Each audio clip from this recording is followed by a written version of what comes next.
আপনার ভিডিওতে যদি কপিরাইট ইস্যু আসে, স্ট্রাইক আসে, আপনার আইডি বা পেজ কখনোই উপরে উঠবে না। তাই ভিডিওটা অনেক গুরুত্বপূর্ণ।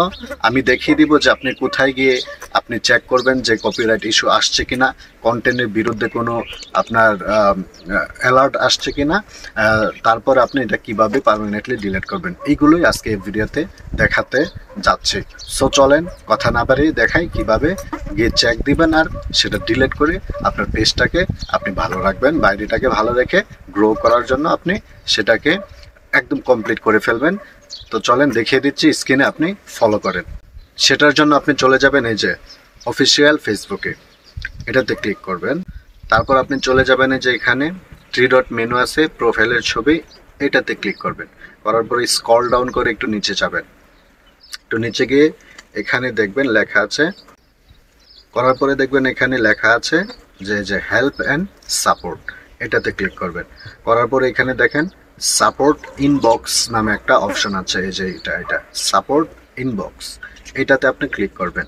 করার পরে দেখেন যে ইওর অ্যালার্ট, এইখানেই কিন্তু আপনার কন্টেন্ট ইস্যু আসে বা কপিরাইট ইস্যু স্ট্রাইক আসে। তো আমি দেখি আমার আসছে কিনা।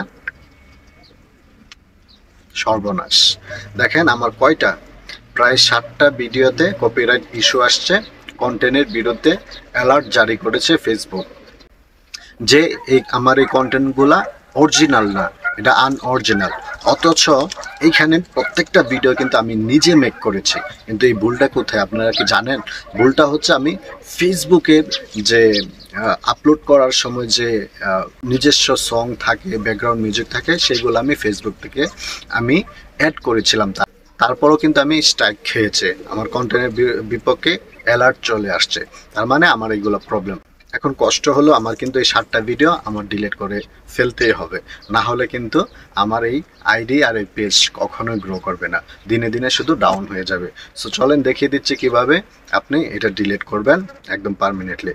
ডিলিট করার জন্য আপনি যে কোনো একটা ভিডিওতে এভাবে একটা টাচ করবেন। করার পরে এখানে যে সি ডিটেলস, এটাতে ক্লিক করবেন। করার পরে এখানে এই যে কন্টিনিউতে ক্লিক করবেন।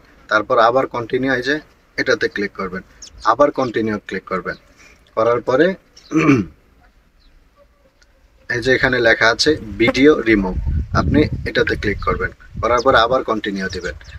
কন্টিনিউ দেওয়ার পরে দেখেন এই যে ডিলিট ভিডিও, আপনি এইভাবে প্রত্যেকটা ভিডিও ডিলিট করে দিবেন যতগুলো ভিডিও আপনার এই স্ট্রাইক এসেছে বা আপনার কি কপিরাইট ইস্যু এসেছে। তারপর এই যে ক্লোজ দিবেন, আপনার এই ভিডিও কিন্তু ডিলিট হয়ে গেছে। তো এইভাবে একটা ডিলিট করলে একদম বের হয়ে চলে আসবে। আবার আপনি প্রথম থেকে এইভাবে ঢুকবেন, ঢুকে একটা একটি করে আপনি সবগুলা ভিডিও ডিলিট করে দিবেন। না হলে কিন্তু আপনি এই পেজ থেকে কখনোই মনিটাইজেশন অন করতে পারবেন না এবং কি টাকা ইনকাম করতে পারবেন না। সো বন্ধুরা, ভিডিওটা এই পর্যন্তই ছিল। যদি তোমরা আরও কোনো বিষয়ে জানতে চাও তাহলে কমেন্টস বক্সে কমেন্টস করো, আমি ইনশাল্লাহ আরও ভালো ভালো ভিডিও ডিটেলে আপনাদের মাঝে তুলে দেবো। ভালো থাকবেন, সুস্থ থাকবেন, দেখা হচ্ছে পরবর্তী কোনো ভিডিওতে। আল্লাহ হাফেজ।